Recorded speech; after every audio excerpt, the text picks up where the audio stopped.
Bom dia, Bom dia. finalmente sentado. Isso aqui tá ligado, né? A gente tá sem fone, vocês estão ouvindo. Ótimo. Plateia interativa, isso aqui é bom.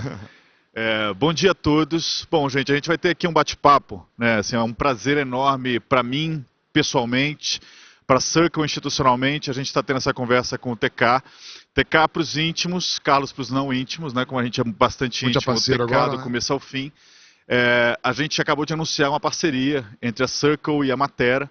E aí, para contextualizar um pouco a nossa conversa, a Circle é uma empresa norte-americana, empresa de tecnologia, provedora de infraestrutura para o mundo Web3, emissor da stablecoin mais importante do ponto de vista regulatório do mundo, que é o SDC. E a gente está fazendo um investimento grande aqui na região, na América Latina, no Brasil em particular, e está tendo a honra e o prazer de celebrar parcerias com empresas do naipe, do porte e da Matera. Então a gente está aqui para fazer um pouco desse bate-papo, para explorar um pouco essa parceria e para apresentar um pouco do motivo e dos objetivos que a gente tem de curto, médio prazo e longo, porque a gente espera que essa parceria seja bastante duradoura. Então eu vou começar já levantando uma bola para a gente poder introduzir isso. Eu queria te perguntar, assim, do ponto de vista da Matera, TK, foi o racional para a gente estabelecer essa parceria? Como é que a Matera olha, por exemplo, o potencial das stablecoins, do STC em particular? Como é que a Matera olha para a Circle enquanto empresa líder nessa indústria no mundo? E como é que você vê isso evoluindo no Brasil nos próximos meses e anos? Bom dia a todos aí. O que a gente vê de racional é o seguinte, é colocar stablecoin acessível. Eu brinco que hoje eu tenho aqui $1 coin na minha Coinbase Wallet, que eu abri com 12 palavras, etc, etc. Qualquer um pode ter. O que a gente está oferecendo aqui, muita gente já tem. Só que para ter isso, tem que entender como que abre um blockchain address, como que baixa uma wallet. É mais para crypto nerds, tá? A gente está querendo colocar isso para o cidadão comum que vai pegar um banco e vai apertar um botãozinho e vai ver um saldo STC, vai apertar outro botãozinho e vai ver o saldo em BRL, vai esquecer a senha e vai ligar para o banco, esqueci minha senha, e o banco vai dar uma senha nova. E ele não vai se preocupar onde está custodiado, onde não está custodiado, ele vai confiar. Então a gente quer fazer o telefone das stablecoins, enquanto hoje a gente usa código Morse para usar stablecoin, tá? Essa é uma frase do Steve Jobs, não sei o que estou inventando, tá? Dando crédito. E o que a gente vê com isso? Qual que é o ganho na matéria ao fazer isso? Nós temos um sistema de core bancário. A gente vende, nosso tamanho de mercado tem a ver com o número de contas. Hoje a gente vende o core bancário aqui no Brasil, que guarda saldo em real. Um brasileiro que tem saldo em dólar não guarda com a gente. Vai ter algum BAS lá nos Estados Unidos e o nosso cliente tem que ter o custo de abrir um banco nos Estados Unidos para poder ter um saldo em dólar. Agora não precisa mais.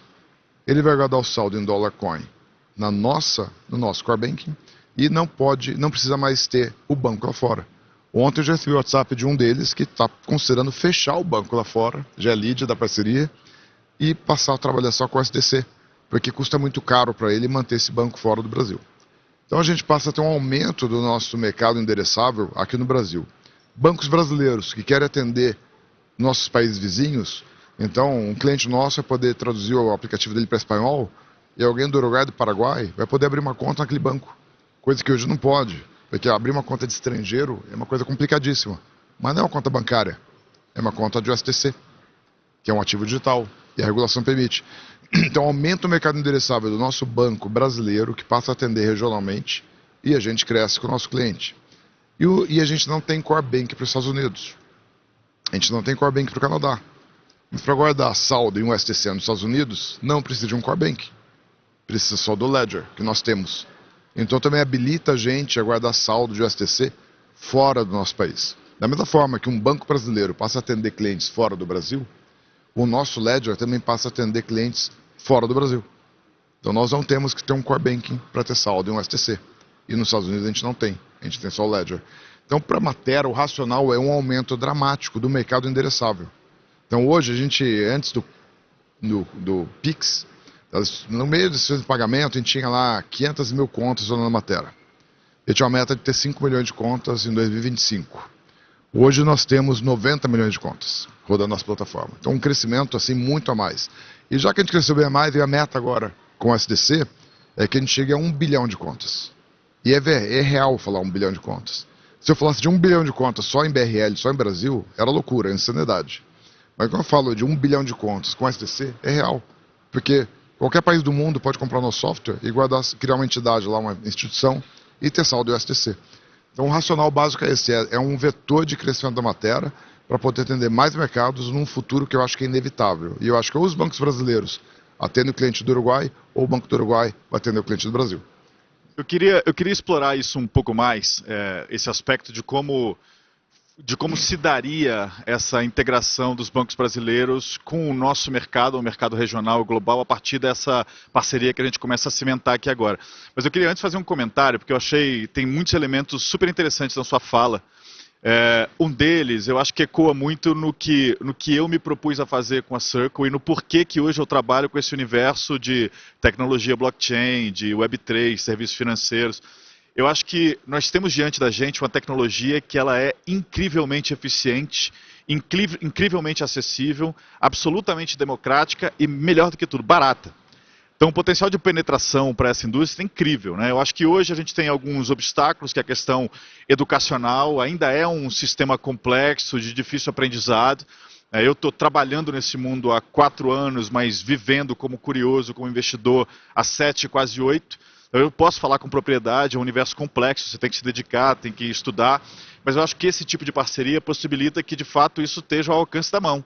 Que as pessoas possam utilizar esse tipo de tecnologia ou de acesso, ou de ferramenta, sem ter que necessariamente entender que ferramenta é essa. Eu acho que essa é a beleza um pouco dessa parceria. Eu queria aproveitar esse gancho para te perguntar como é que funciona, no teu entender, ou no teu modo de ver, estratégia de go-to-market para clientes da Matera que eventualmente vão se valer dos benefícios e dos préstimos dessa parceria com a Circle.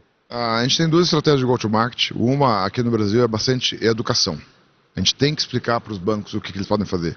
A gente tem que explicar para ele, você pode fechar o seu contrato de base, pode fechar seu banco nos Estados Unidos. Você pode, se opera só para conta, né? Se ele opera o banco nos Estados Unidos para outra coisa, ele não pode fechar.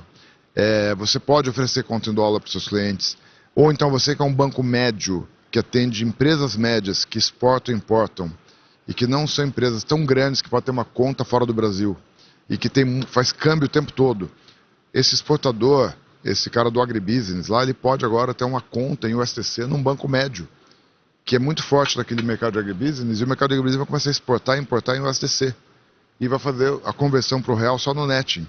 E daí ele não fica no risco cambial sem ficar pagando custo de hedge, cambiais, etc. Ele exporta uma soja, de repente ele está comprando um adubo. E o STC vai ser usado para isso, tá? Então a gente precisa educar, porque se os bancos aqui do Brasil não entenderem o que ele pode fazer com isso, é uma pecinha de Lego, né? O STC, ou seja, eu posso montar uma estátua, posso montar uma cidade, mas se eu mostrar para eles um pedaço de plástico com 6 pinos, eu não entendo o que eu faço com isso. Ele vai encaixar, né? É intuitivo. A gente precisa ensinar os modelos de negócio e o nosso go-to-market vai ser por explicação, por educação, levar modelos de negócio para eles, apoiá-los nisso, tá?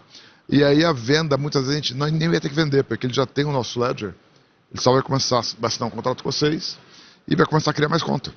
E a gente já ganha naturalmente pelo aumento de volume. Então basicamente a gente vai chegar lá, ensinar, educar, eles vão fazer um contrato com a Circle, vão começar a ser emissores de moeda e vão usar mais contas. Na hora que eles usam mais contas nossas, o benefício vem do aumento da volumetria.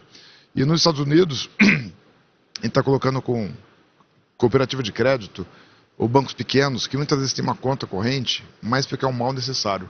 Ele não faz captação. E aquele negócio custa em termos de tecnologia absurdamente. Se ele pega e cria o nosso ledger com o STC, e chega um FedNow, ele converte automaticamente para o STC, ele não tem mais dólar, daí ele não precisa mais daquele core bank velho complexo. Claro que o banco, se ele tem uma estratégia de captação, talvez ele vai preferir o dólar mesmo, para deixar lá aplicado e render. Mas tem muito banco, o banco de gestão de fortunas, que tem meia dúzia de trilionários lá, ele não consegue dar um cartãozinho e uma continha. Com a Circle a gente consegue. Porque o objetivo dele não é captar na conta, é mais dar um instrumento de trabalho. Então, em ambos os casos, passa por educação. Tá? Ou seja, é uma coisa muito nova e é legal. Eu gosto de trabalhar coisas novas, faz parte. Educar o mercado para fazer o que a gente faz, já estou cansado de fazer. Tá? Então vamos de novo educar o mercado e atender o mercado com essa oferta. Acho que esses conceitos que você traz, eles são muito bonitos porque eles servem a propósitos muito distintos, né? A gente fala aqui desde movimentação de tesouros, de montantes, enfim, enormes, até de repente impacto na vida das pessoas que têm que movimentar valores de maneira transfronteiriça, mas hoje se valem somente de ferramentas que talvez não sirvam mais à nossa realidade do mundo da internet, da velocidade da internet. Eu queria te fazer uma pergunta rápida, porque depois eu queria voltar para falar um pouco da tecnologia da matéria, que é uma tecnologia incrível, né? Eu acho que tem coisas que valem a pena a gente mencionar e a gente tomar um pouco mais de tempo falando disso, mas eu queria entender assim, quando a gente pensa exatamente nessa movimentação do dinheiro, eu acho que aí tem uma coisa curiosa, né? Porque talvez o dinheiro seja hoje, e eu costumo falar isso abertamente quando eu participo de alguns eventos, o dinheiro talvez seja hoje a única tecnologia, dinheiro é uma tecnologia, né? A única tecnologia que nos últimos 500, 600 anos não evoluiu fundamentalmente, né? Evoluiu assim em aspecto de forma, mas aspecto de substância isso não mudou. Talvez a gente esteja diante, de fato, do ferramental que possibilita essa mudança. Eu acho que é um momento único e singular para a gente trabalhar não apenas a operacionalização dessa mudança factual, mas também essa mudança cultural, né? Como você falou do aspecto de educação.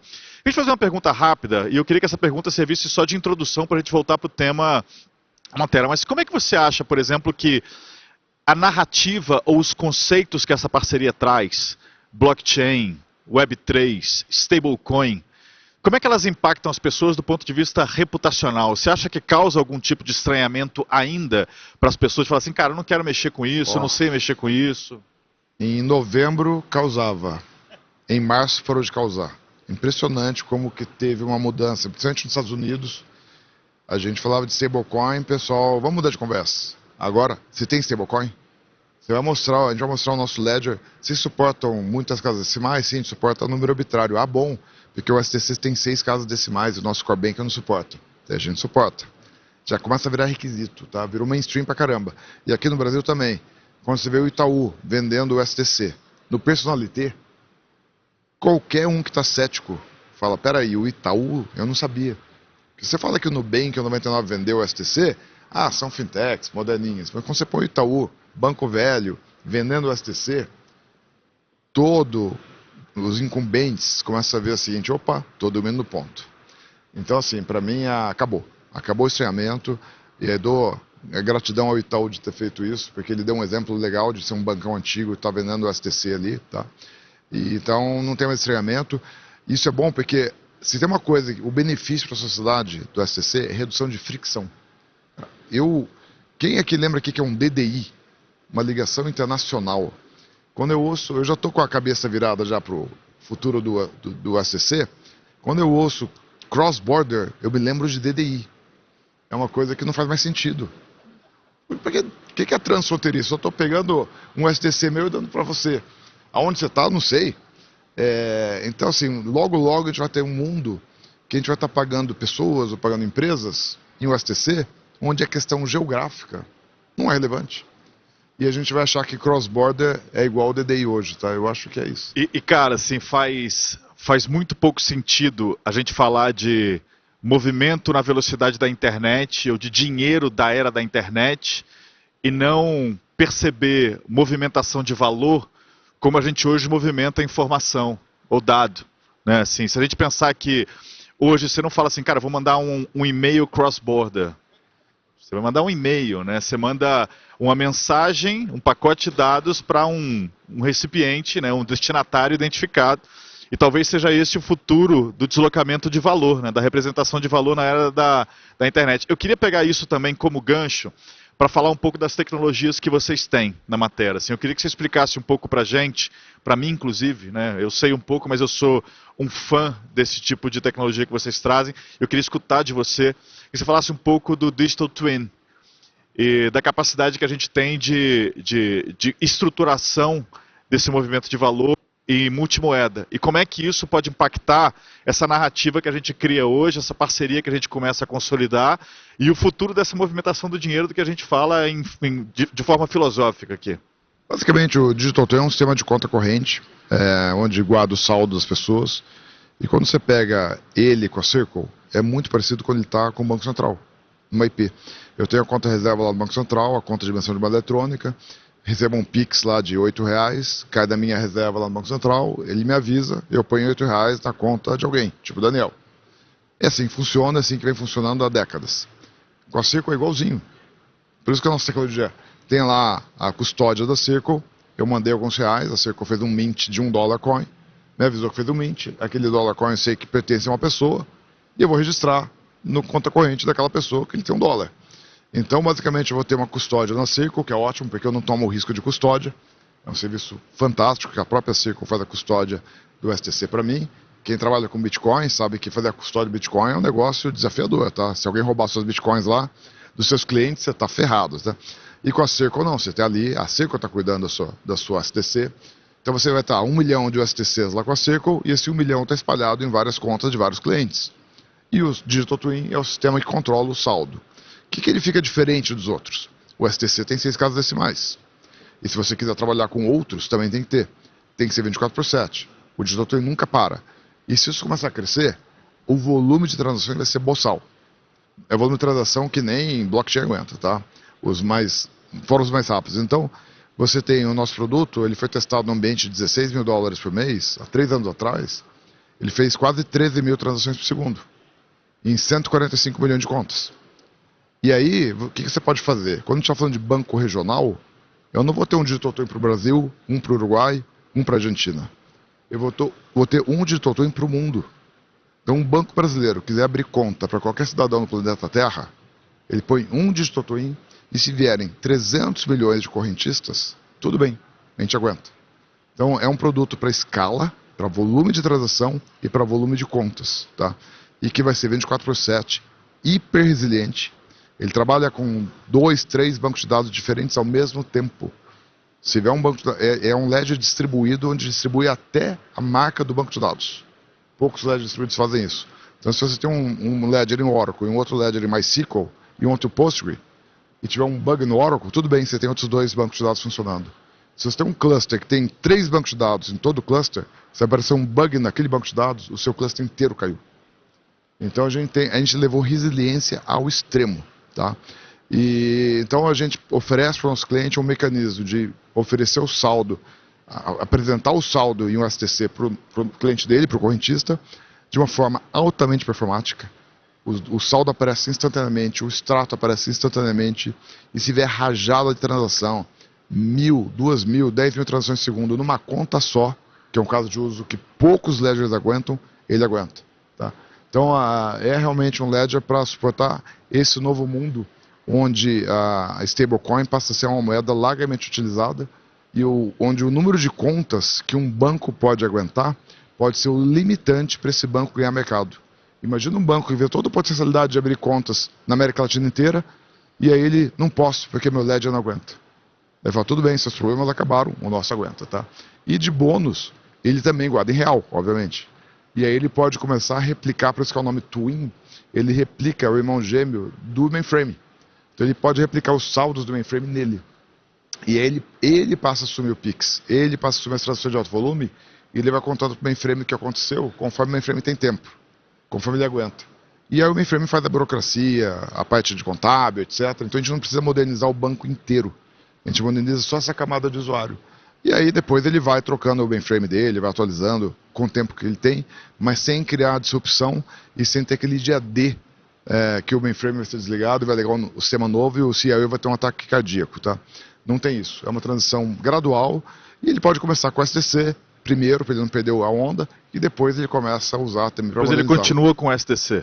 E continua com o STC. Ele começa com o STC, continua com o STC, mas ele aproveita para modernizar o BRL também. Ele não vai parar de usar o BRL, né? Deixa eu aproveitar esse gancho.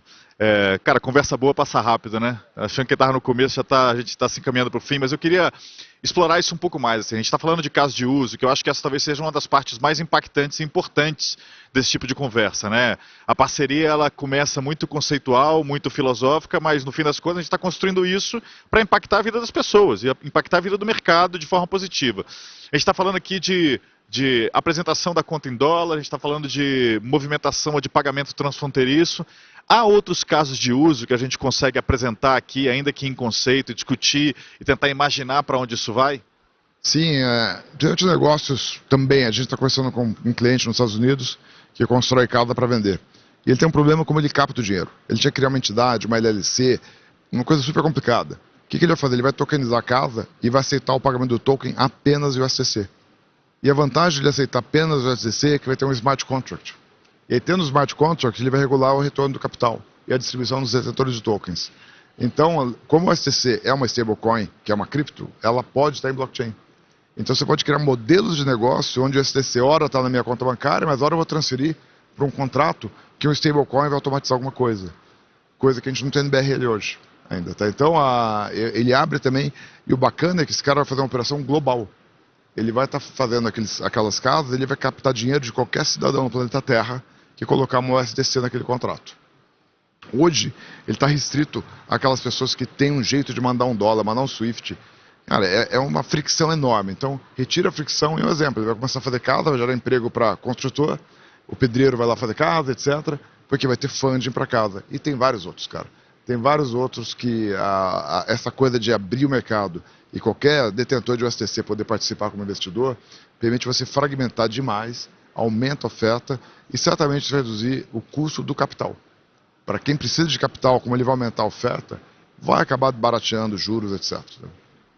TK, vou te falar, eu teria, no mínimo, mais 250 perguntas para te fazer, porque eu acho que esse é um tema interessantíssimo e riquíssimo para a gente explorar. Infelizmente, a gente não tem mais tempo. Eu queria só meio que fazer um comentário final assim, da nossa parte. A Circle ela trabalha nesse espaço, né, de reinventar o universo do serviço financeiro há quase uma década, ou há pouco mais de uma década. Mas atuando especificamente no universo de stablecoins há 7 anos aproximadamente, que é a idade do STC. E a gente está muito feliz que a gente vê hoje um avanço reputacional, educacional, mas também regulatório, que institucionaliza um pouco essa nossa conversa, essa nossa parceria e as possibilidades que a gente tem para construir com a governança rígida, de forma a preservar e respeitar os direitos dos consumidores e aproveitando estruturas de compliance. Então, eu queria finalizar somente agradecendo mais uma vez essa oportunidade que a gente tem, não apenas de apresentar essa parceria, mas de construir essa parceria. Eu acho que não apenas no Brasil, mas na região, no mundo, talvez, até quando a gente pensa esse número de bilhões de contas, a gente não está pensando só aqui, né? A gente vai para onde quiserem que a gente vá. Eu acho que a gente tem muita chance, muitas oportunidades de fazer muita coisa legal, se aproveitando dessa tecnologia, mais uma vez, para impactar de forma benéfica a vida das pessoas e do ambiente que a gente está construindo. Queria mais uma vez te agradecer, te parabenizar pela tecnologia da matéria e desejar muito sucesso para a gente, nesse futuro que seja uma parceria sustentável, longeva e muito bem sucedida. Obrigado. E também para terminar a palavra de sinais, não sei se vocês perceberam, a matéria é uma empresa que aposta muito no Pay by Bank. O Pix é Pay by Bank. E o STC é para Pay by Bank. Estou mandando o dinheiro de uma conta para outra conta. Então tudo que a gente vai fazendo de Pay by Bank, é o STC, vem aqui para uma pimenta maravilhosa em cima do nosso... ou seja, não estamos pivotando, não estamos mudando o negócio. A gente só está acelerando na mesma direção que a gente estava, com coisas diferentes, mas a direção é a mesma, o direcional é o mesmo, tá? E por que a gente escolheu o STC, né? Pô, empresa americana, leis americanas conhecidas, capital aberto, governança, tem todo o STC, tem um título público ou dólar de verdade, auditado pela Deloitte todo mês. Eu não conheço outra stablecoin que seja auditada todo mês por uma empresa de consultoria. Então quando a gente fala do nosso cliente ter uma stablecoin, pô, stablecoin é uma coisa nova, cripto é uma coisa nova, todo mundo fica com medo. Sim, o medo caiu muito, como eu falei, né? Recentemente, tem o Itaú, mesmo assim fica aquele medinho. Mas quando você vê a ficha, eu ouvi de um conselheiro da matéria, porque para vender no conselho da matéria que eu fazer isso, foi difícil, tá? O conselho de uma empresa é cheio de pessoas bem conservadoras, né? Obviamente que o Itaú me ajudou no aplicativo, e eu comentei alguma coisa do volume de USDC, e um conselheiro respondeu para mim, claro, né? Essa tem pedigree. Então olha a visão de um conselheiro conservador, usou o termo, esta tem pedigree. Então esse foi o motivo da gente trabalhar com a Circle, tá? É uma stablecoin com pedigree. Vamos em frente. Graças à matéria, em breve o STC num banco perto de você. Obrigado, Legal. bom dia. Bom dia, gente.